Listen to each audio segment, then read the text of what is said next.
এজন্য গুনাহ ছাড়তে হবে। আজকে আমার মূল বক্তব্য এটাই, আপনারাও ছাড়তে হবে, আপনাদের সন্তানদেরকেও গুনাহ থেকে ফিরাইতে হবে। শয়তানের রাস্তা গুনাহের রাস্তা,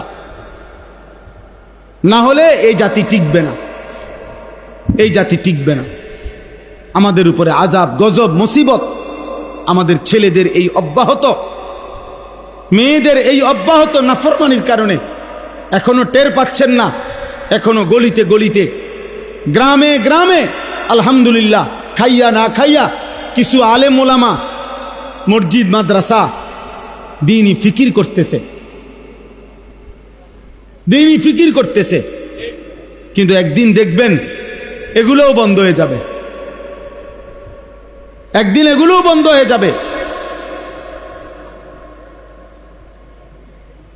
যেই হারে ছেলে মেয়ে